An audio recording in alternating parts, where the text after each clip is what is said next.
Hello, members. Tom Morrison here from Nashville, Tennessee, here with our president, Jim Oakes. We're doing our president's briefing today, given everything that's going on in 2020. I mean, come on, folks. How many members out there thought when you entered December of 2019, 2020 was going to be the start of an amazing, amazing decade? And here we are with coronavirus and all this stuff going on around us. But I'm here to tell you that we have hope. We're MTI strong, and we're going to make this thing through in the next few months. Real quick before we get involved in our president's briefing and have Jim kind of update everyone on what's going on and what MTI is doing. If you look down to your bottom, you'll see a cursor that has a chat option there. Click on that chat option. It's right down here, and it'll pop up over here. I'm going to type in something here. So if you have any questions or comments, you can type in here and it pops up, and I'm going to be monitoring that. And then me and Jim will do our best to answer those. We're going to cover a lot of material today, hopefully things that you really think are beneficial to you and your company. But a couple things before we jump into things that's going on at MTI. Three things I always try and mention. The first one is the Technical Standards Committee. This is a group of about 25 heat treaters and suppliers led by Bob Ferry of FPM Heat Treating and Ed Engelhardt from Solar Atmospheres. And they've been working diligently on a whole bunch of different specs. But the key one that's been up for ballot and some other things is 2750. And what they're looking to do in 2750 is the non-expendable or the expendable thermocouple wires type K. They were looking to go from 30 uses. Right now it's 30 uses. They were taking it from 30 to 1. And MTI has worked very hard with this Technical Standards Committee to move that with the AMS 2750 committee up to 5. And it looks like it's going to turn out to be 5, which is where a lot of people are landing. So everybody's really happy that we've been able. It's been about a year and a half conversation, and finally we got to 5 uses, and it's going to go out and probably going to come the law of the land later this year. But you can know that MTI has got your back and working hard on that. So the second thing I want to mention is just the Yes 21 class. If you're looking to get your next up and comer or manager you want to see turn into a great leader, we'd have to go out to our website at heattreat.net and click on the Yes program, and you can enroll them. It's probably halfway full already right now. And just an update on the 2020 program. Obviously, COVID-19 is playing a big role in all of our meetings. We ended up having to cancel our spring meeting. And the Yes 2 meeting that was going to be in Philadelphia in May has been moved to combine it with our Cincinnati meeting in August. And we'll actually be going to Jim's plant there as a plant tour. So that's just a little update on our Yes program. It's not going to cancel it. We're going to make this thing happen and get those people turned into leaders. F&A 2020, our giant trade show, is the premier event of every other year in the even years. People from 15 countries come, and obviously there's a little bit of a conversation going on amongst exhibitors. Is it going to happen? Is it not going to happen? And I'm here to tell you that right now, our executive committee with Jim as the president, we meet every single week to talk about the developments of COVID-19, what it means for MTI, our meetings. And as what we see right now, it's still a long way off.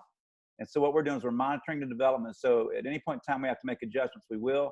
But right now, as things happen, if this thing makes a turn, F&A 2020 is still continuing as planned and going to be a very exciting event. So whether you're an attendee or an exhibitor, right now you want to mark it on your calendar, September 29th to October 2nd, and have it on there and get ready to go. One thing I know about our leadership is if your safety and your success is our #1 priority. We're not going to take you into F&A 2020 unless it is a safe environment for you to be there. But I'd mark it on your calendar, and if anything happens that's going to take away from that, we're going to let you know sooner than later. We will not wait to the last minute to make any changes in that. So mark that on your calendar. That's going to be a big deal coming at the end of the year. I kind of think, and a lot of people think, that there's going to be cabin fever going on. Everybody's going to be dying to get out of their company and be a part and see their fellow colleagues and stuff. So really get in there and put that on your calendar. So today we're having our first of the year president's briefing with our great president from Super System, Mr. Jim Oakes. Jim, say hi to the members. Hi, Tom. Thanks. Thank you, and thanks for all the members for joining us today. So for any members that are listening that really don't know who Jim Oakes is, I mean, I think you came on the board around 2006 or 7, and you've been around here for quite a while. Give them a little bit of your history, about 60 seconds of who Jim Oakes is and what you love about serving with MTI. Yeah, sure. I've been with Super Systems for since 2005. So I've had some history in the heat treating world prior to that as working with another supplier. And MTI has been a great experience, whether it be Furnaces North America or doing any of the committee work, or just having the opportunity to be involved in the MTI board has been a great experience for me. Great people. I feel like I've had a great chance to get out and see a lot of people as part of my job anyway, and then to really expand on that as an MTI board member and now as the president, it's quite an honor. Well, here's what I usually tell presidents. Within, you look at a lot of presidents of the United States, and they look older when they finish their term than when they started. And I always tell presidents that will not happen at MTI. But hey, COVID-19 enters the system. That's right. Yeah. A little bit of stress out there. But hey, we're glad to have you serving as president. Thank you for all the time you put in.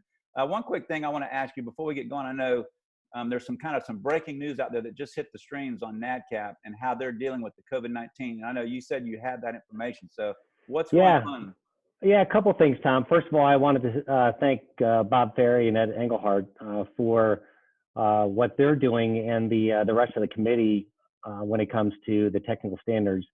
They're putting themselves right out there, spending a lot of time going through all this stuff. So thank you to them and their committee, and really all the committee work as well. But Bob and Ed really have been instrumental in putting themselves out there for giving MTI a voice with NADCAP. And then I also wanted to mention too, just to reiterate a little bit with furnaces. And we talked before this, and as a supplier, I mean, right now our feeling is we're hoping is business as usual when the fall comes around. Obviously, it's hard to think that way with what we have right in front of us right now, but our feeling is that we're hopeful, and we would like to anticipate that we're going to move forward, and that's going to be a successful event. So that's the way our view looks at that. But to go back to what you're specifically asking about, Tom, PRI and the NADCAP actually put out a notice on eaudit.net this morning. I was given a heads up last night by one of our members, and I checked out there first thing this morning, and then as it turns out, came out a little bit later. But they have a document specifically for the processes that they're putting in place as it relates to COVID-19. So anybody that processes or is part of the NADCAP process, that again is available under the document section on eaudit.net. And just to highlight a couple of those areas, I just went through it just before we got on the call. And one of the things I actually heard from members as well is external service providers, people that are going out and performing, pyrometry and other activities. They might be challenged in what they can do, and PRI recognizes that. So they specifically have a section in the document talking about external service providers, and the auditees.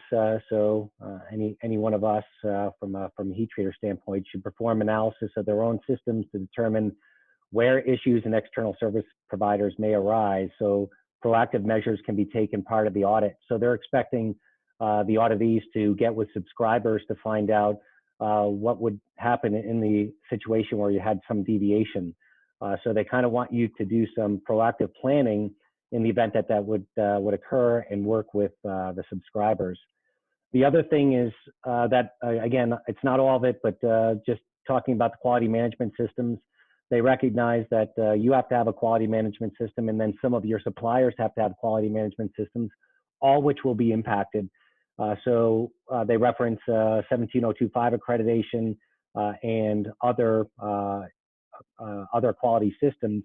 So you might have problems getting those updated based off of a lag when it comes to external service providers providing those services. And then the other one, which this was brought up, actually Tom and I talked about this 3 weeks ago, a member brought it up, is expiring accreditations. Yeah. Which is real, because you can't get an auditor in. You have situations in your own plant about visitors, or even you might have staff that may be affected. So the NADCAP Management Council has approved the plan to allow PRI staff engineers to grant extensions in 3-month increments, not to exceed a total of 12 months. So that's a conversation that has to be had, of course, with staff engineers. But they recognize that there absolutely is going to be problems that arise from this, and they put that document out there. So take, if you're anybody that has NACAP accreditation, it was put out there this morning. So have a look at that and see how that affects you. Well, when you look at people, NACAP auditors, you got ISO and AS9100 auditors too. You got lots of people moving in and out of your company. I just want to reiterate to members, you'll want to, there's a resource out on our website. If you go to the coronavirus webpage and scroll down, you'll see a form that you can download to put your name on your letterhead, and you're to send it to anybody that's coming into your company that doesn't work for you, to let you know if they've been to any countries that have had coronavirus or any areas, and if they've been diagnosed, so that you can have sign off if anybody came in that they do or do not have it. So that's another resource as you get these visitors in and out to really take advantage of. So Jim, let's talk about your region. I mean, you personally, there in Cincinnati, what is the COVID virus thing looking like in your area? What are y'all feeling? What's your company? Yeah, sure. So our region's no different than anybody else's. It's been turned upside down. So our daily lives are different than they were 4 weeks ago. Tom and I were talking. It was less than 4 weeks ago. We were at the Midwest chapter meeting where things were starting to happen, but now obviously it's a much different place. But really just following that, the Ohio Governor Mike DeWine and the Health Director here, Amy Acton, they acted early by banning gatherings early or mid-March, March 12th. School stopped on March 16th. Then there was a stay-at-home order issued on March 22nd. Which became effective the following day. So on that Sunday, that's when he issued that. So people gathered at their workplace on Monday and came up with a plan. Of course, part of that stay-at-home order had to do with non-essential businesses to cease. So that 13-page document that they provides the guidelines for that. At SSI, we followed all the federal, state, and local guidelines. We continue to operate under the premise of essential business. Based off of the state guidelines and the requests from our customer base. And as many of heat treaters know that we are substantial when it comes to how things, whether it's transportation, whether it's aerospace, whether it's Department of Defense or medical, all are affected by this industry. We are following strict procedures when it comes to the safety of our staff. We have about 60% of our employees that are telecommuting. We have a varied work staff for the people that are in the building, specifically in our production area. And then we're following CDC guidelines when it comes to social distancing, and then having rigorous disinfectant practices throughout. So we also don't allow people to go between buildings. We do have 2 different buildings here, so we don't mix the buildings. And obviously it's a much different place than we were just 4 or 5 weeks ago.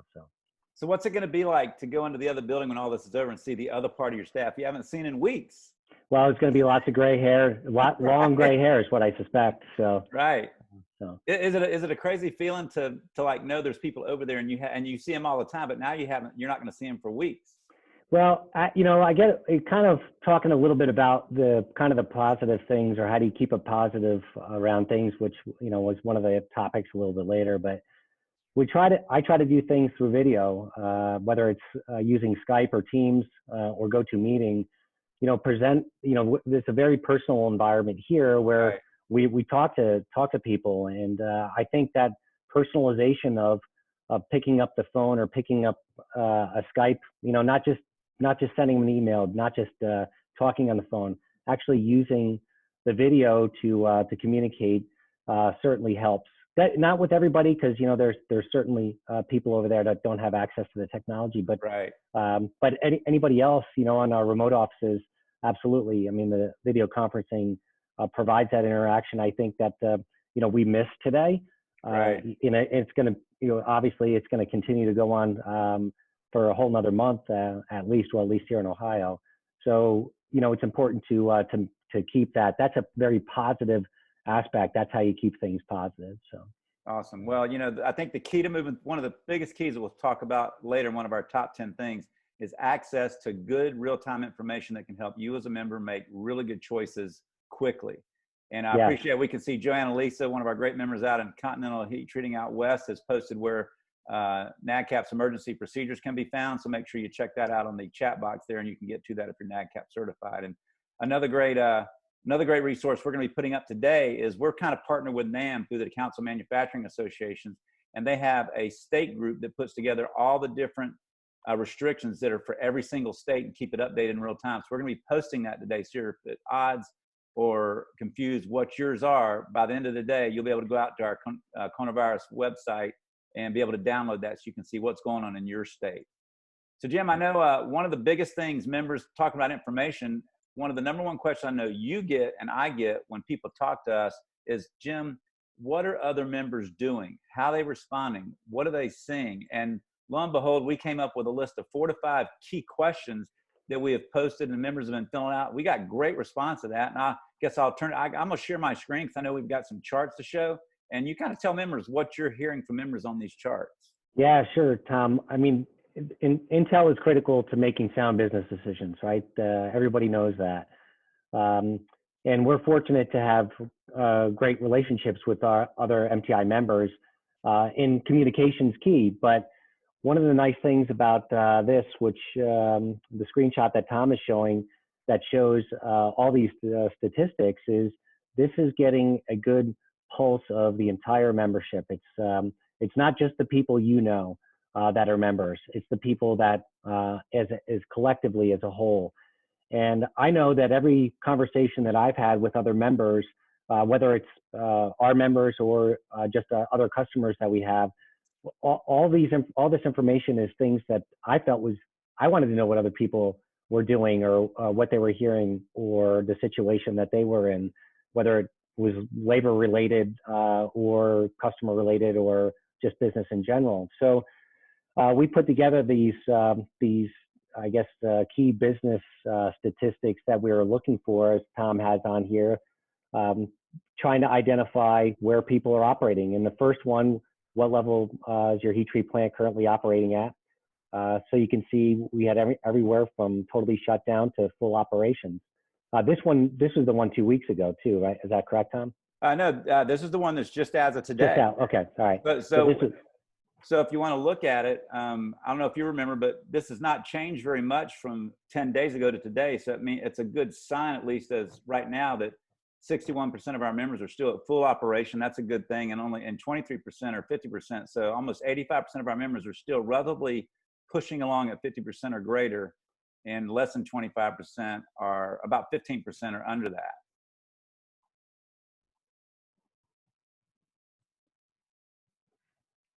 Did you hear that?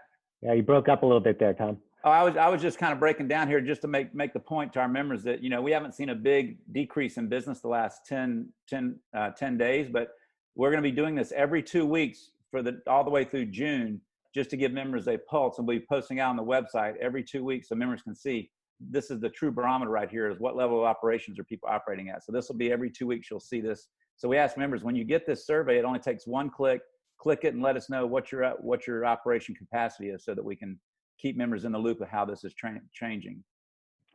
And I think if we look at these questions, if there are other things, and I think we touch on this a little bit later, if there's other things that you are interested to see how other regions of the country or other heat treaters or other associate members are seeing things, then by all means send a note to Tom, and we'll get a feel for that.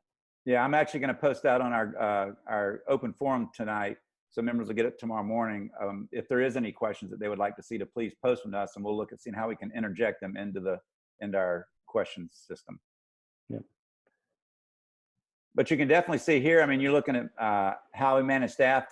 People are using a combination of layoffs, furloughs, cutting hours. You're going to hear some very innovative stuff on Thursday. We're going to have 3 heat treaters: Buster Crosley from Texas Heat Treat, Mary Springer for ThermTech, and Glenn Ottinger from Thermofusion out west. And there's some really innovative things they're doing to get people to talk. How can they cut their hours or cut their without laying off people? So we're going to hear that on Thursday. So you want to make sure you do that 2 o'clock webcast on Thursday. Yeah. Here's one, Jim. How many people do y'all have working remotely? So we're 60% right now, remote employees. So you can see here, most people, you look at 44% are at about 10%, but not a lot of people working remotely from a heat treat plant from what I can see. Yeah. Mm. We're a little bit different in our makeup here. I mean, it's not just, I would say a heat treater, typically you're going to have admin and sales and, some of the kind of the executive team. But, for us, we have software developers, we have our sales team, we have field engineers that, are used to working remote anyway. So, we're set up to allow for that. It's the light production that we have that's where we have to have hands on. So Right. Well, this next question is kind of is an interesting question. What percent of your customers are shut down? So I mean, you got 16% says 50% or more of their customers are shut down. So I mean, it's kind of all over the board there, but everybody's experienced a different fact. right. Yeah, and I think that one's a bit of a moving target too, and hopefully we start to see that change. And I agree with Bob Hill. I mean, this is a moving target, and the landscape of this is changing quickly, and I think it will be a lot different 1 week from now. Yeah, for sure. And even if you look at the next question is how many workers have taken advantage of the Family First Coronavirus Relief Act, which is providing basically sick leave, 80 hours of sick pay for people that are impacted by that, either because they have the virus, they have to take care of somebody with the virus, or their kids are home from school, or they lost their health care or their child care.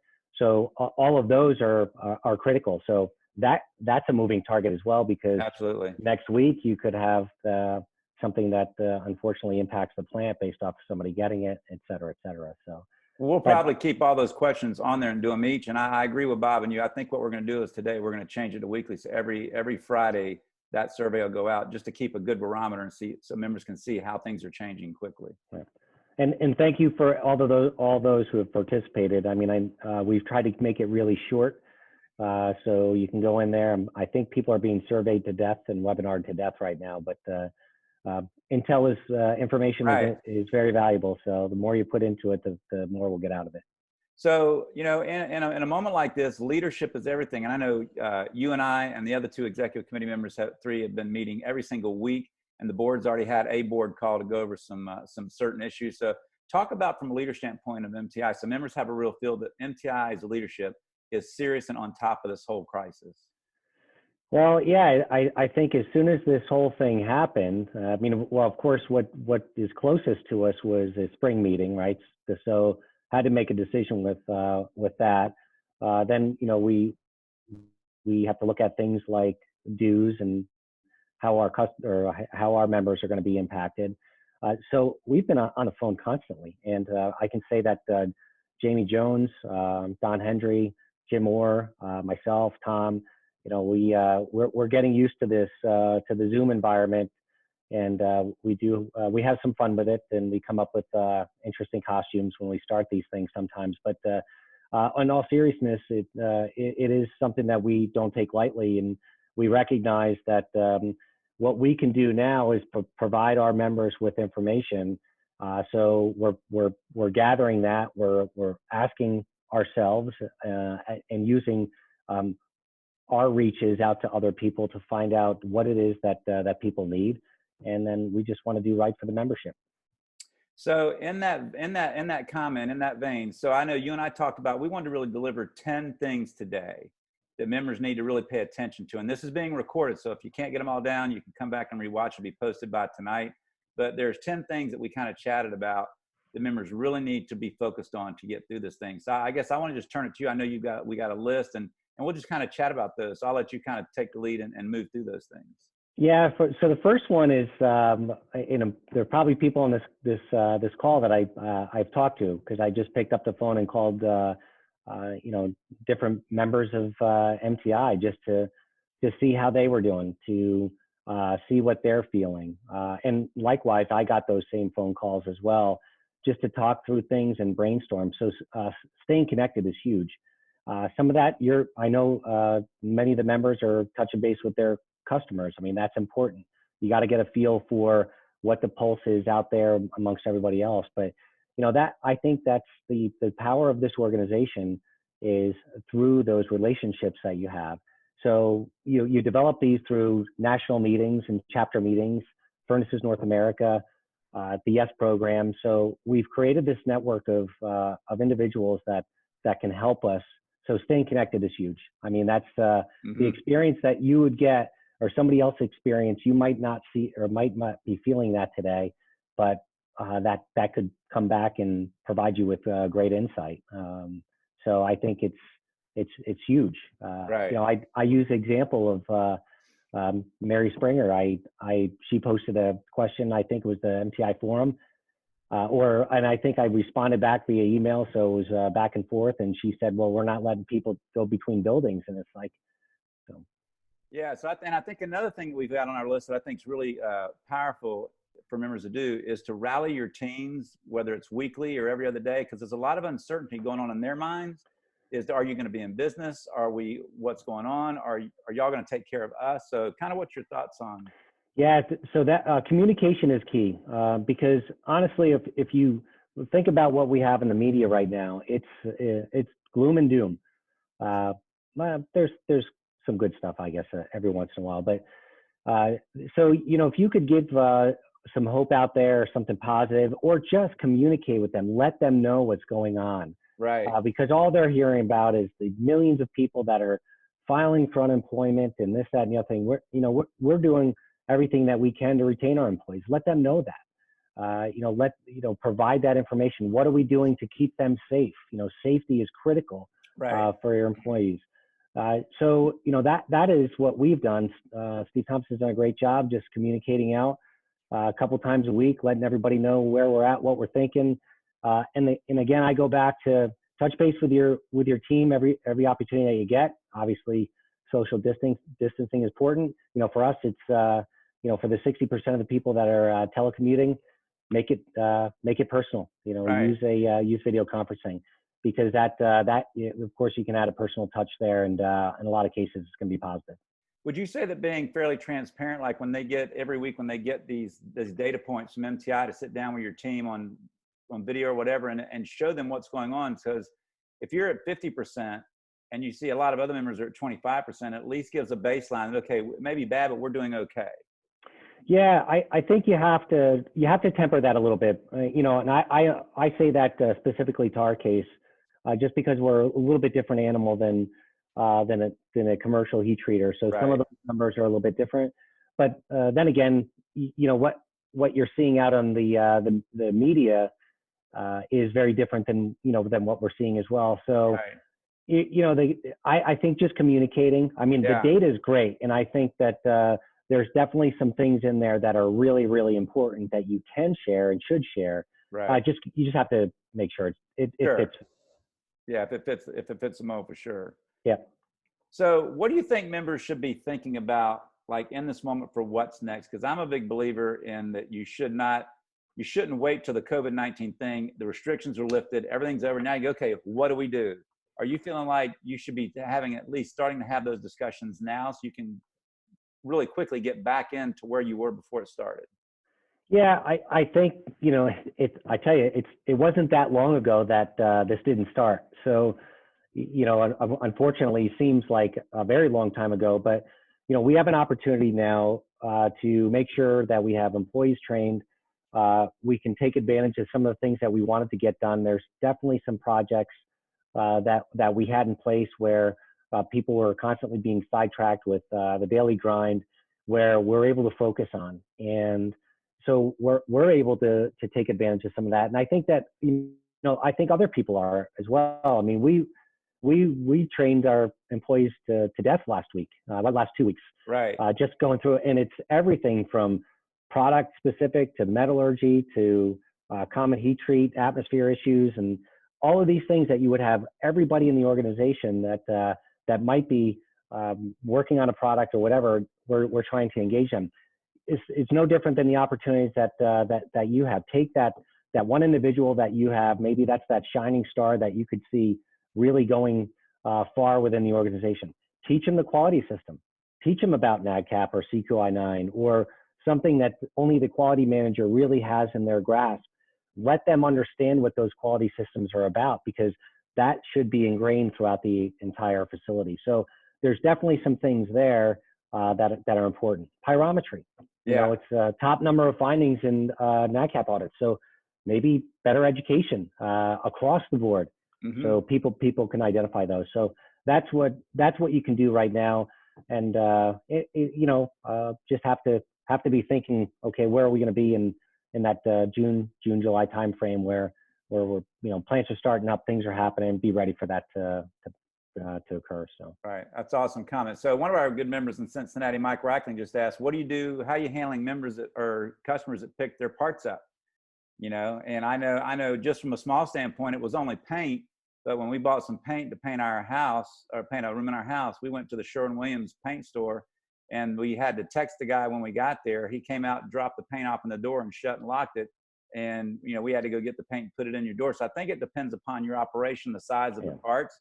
So I think you just need to have good practices. But Michael, just so you know, that's a great question that I'm going to put out on the forum today. So it'll hit tomorrow, and hopefully in the next couple of days, there'll be some members that are showing some best practices of what they're doing to transition the parts from them to their customers. I know probably people are doing it different ways. Yeah, if nothing else, at least use the affidavit that's out there if they're coming in your plant, make sure that they're signing that. I know right now that there's facilities that we would be going to that we have to take our temperature before we go in. They're doing it there, but they're also providing, guidance to say, well, bring your own thermometer in the event that they don't have it, because if they don't have one, they're not gonna let you in. So bring your own, whatever, as long as you can prove that you're, below some level of whatever they're considering or deeming safe. So it's important. So we got about 10 minutes left. What I wanted to do is now kind of move in. I know you have read, it seems like you've read all 1,400 pages of the CARES Act. Am I correct on that?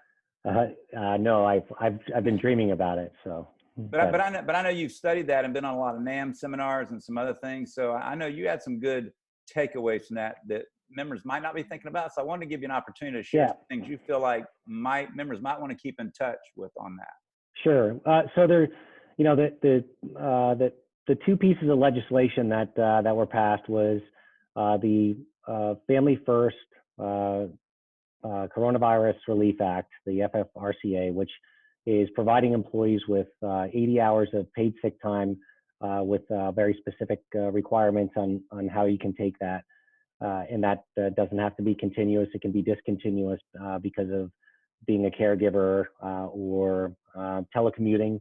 So there's lots of reasons why you might do that, or childcare as well.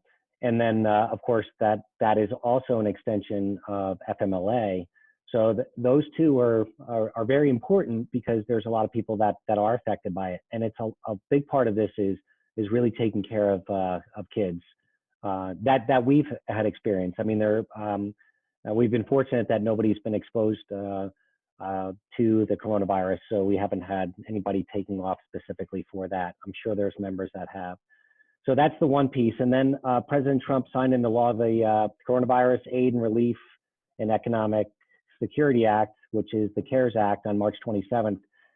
That's a $2 trillion stimulus, which is to address devastating impact that this has had on our economy. And really, the spirit of this is to provide businesses with funding to stay in operation. And and selfishly looking at small businesses, which is the area that I really focused on mostly. I mean, there's lots of pieces in there for bigger companies and of course hospitality and looking at airlines, Boeing, and companies which are very important to all of us as well.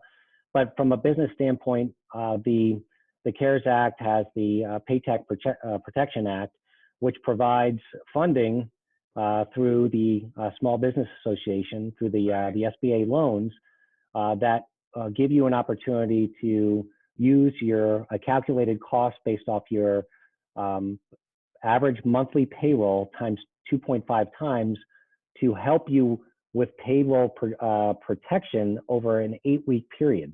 Okay. So that would be for companies under 500 employees. And this finally went into place on April 3rd, on Friday, April 3rd.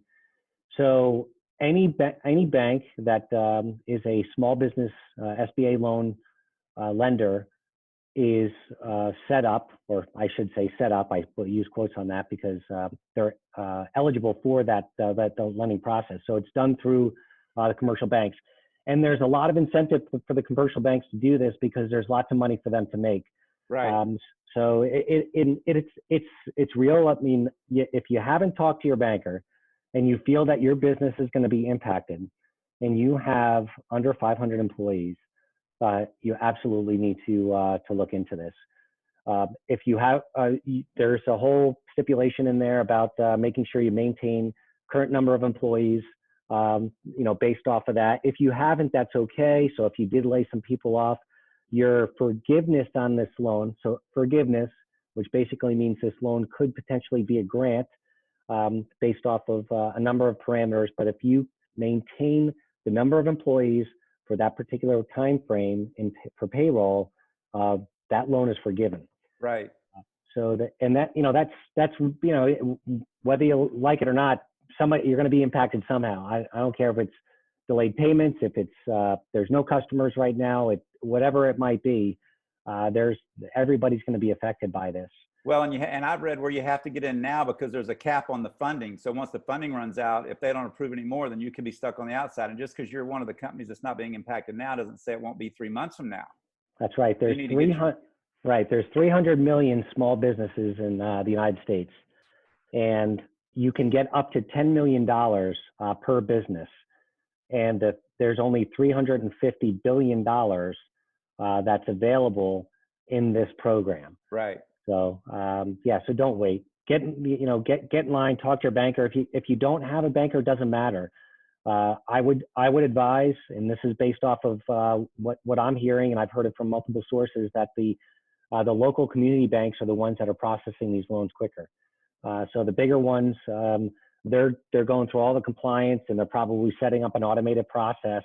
But some of the local banks have been able to process these loans. I don't know anybody that's gotten any money from these yet, but I do know that some of the local banks have been a little bit quicker to process it. What does that process mean? Right. I don't know, but they've acted on it. So. Well, and sometimes it's steps. So I know one of the banks that we deal with, you have to click a link and give them your email and information. You get a link to create a password. Then once you get another email, once you've created your account, then you'll actually get a link to the site. So there's 2 or 3 steps to get to actually giving them information and documents. Mm-hmm. And then the other thing you want to do, I've learned, is what I understand as of today, Wells Fargo is a bank that is not doing the loans. So you want to get with your banker, like you said, as quickly as possible, and just see if they're in the loop. I know a number of people have gone to a site called Fundera, Fundera, Fundera.com.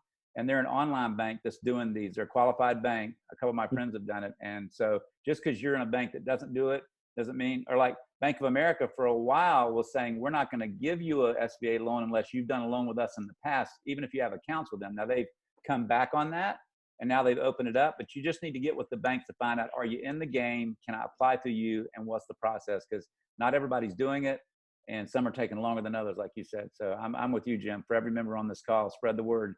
Get out and get whatever you can, because you don't know when this is going to end. We hope it's going to. I've heard some good news on the news that it looks like there is some light and some turning, but you don't know until absolutely that trend comes down.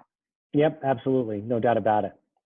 And the other thing too is, so I mean, there's so much information, and I do feel like the calculation there's lots of good guidance on there now.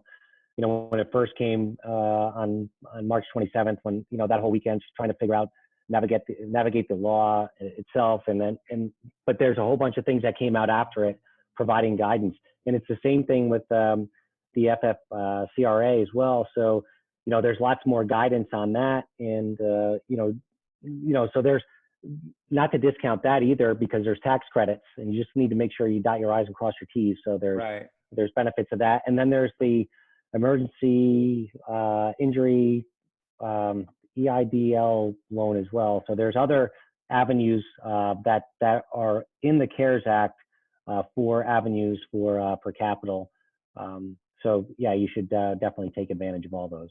So to kind of turn the corner here, we got just a couple minutes left. I want to give you a chance to give any last words, but I want to inform members that I just put the visitor affidavit on the chat box, and as well as the link to our coronavirus resource page.